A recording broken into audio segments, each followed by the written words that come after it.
You, John Fitzgerald Kennedy, do solemnly swear. I, John Fitzgerald Kennedy, do solemnly swear. That you will faithfully execute the office of President of the United States. That I will faithfully execute the office of President of the United States. And will, to the best of your ability. And will, to the best of my ability. Preserve, protect, and defend the Constitution of the United States. Preserve, protect, and defend the Constitution of the United States. So help you God. So help me God.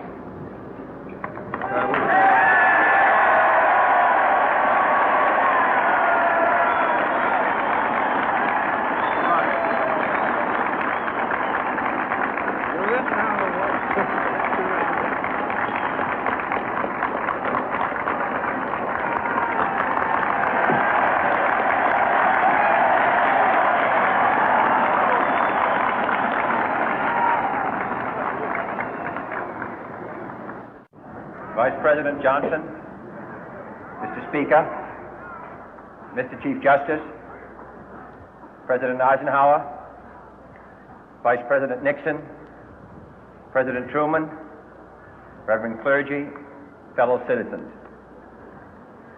We observe today not a victory of party, but a celebration of freedom, symbolizing an end as well as a beginning, signifying renewal as well as change.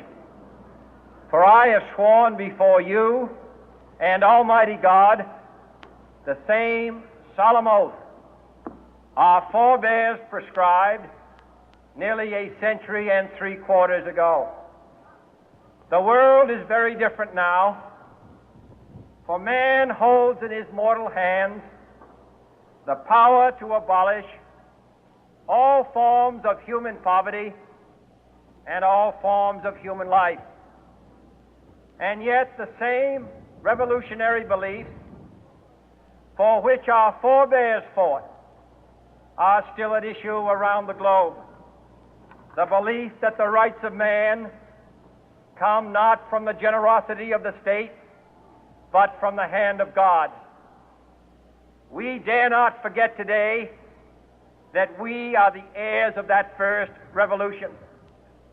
Let the word go forth from this time and place to friend and foe alike that the torch has been passed to a new generation of Americans born in this century, tempered by war, disciplined by a hard and bitter peace, proud of our ancient heritage, and unwilling to witness or permit the slow undoing of those human rights to which this nation has always been committed and to which we are committed today at home and around the world.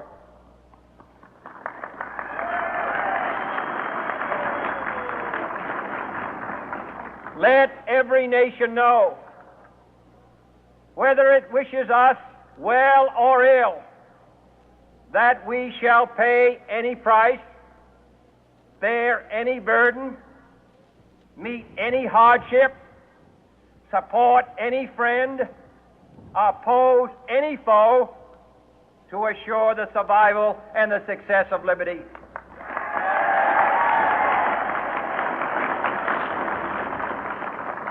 This much we pledge and more. To those old allies whose cultural and spiritual origins we share, we pledge the loyalty of faithful friends. United, there is little we cannot do in a host of cooperative ventures. Divided, there is little we can do, for we dare not meet a powerful challenge at odds and split asunder.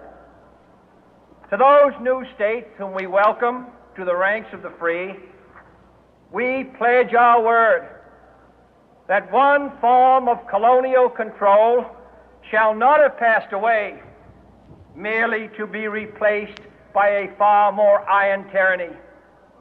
We shall not always expect to find them supporting our view, but we shall always hope to find them strongly supporting their own freedom, and to remember that in the past, those who foolishly sought power by riding the back of the tiger ended up inside.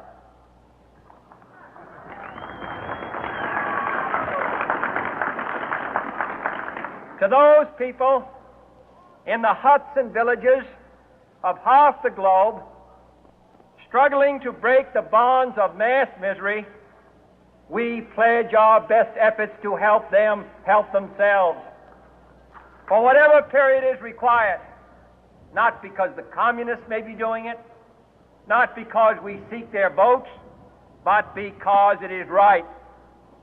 If a free society cannot help the many who are poor, it cannot save the few who are rich.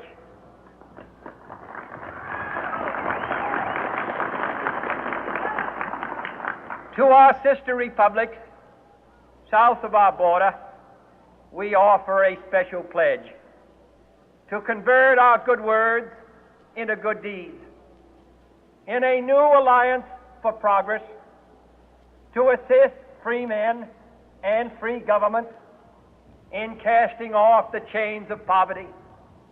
But this peaceful revolution of hope cannot become the prey of hostile powers. Let all our neighbors know that we shall join with them to oppose aggression or subversion anywhere in the Americas. And let every other power know that this hemisphere intends to remain the master of its own house.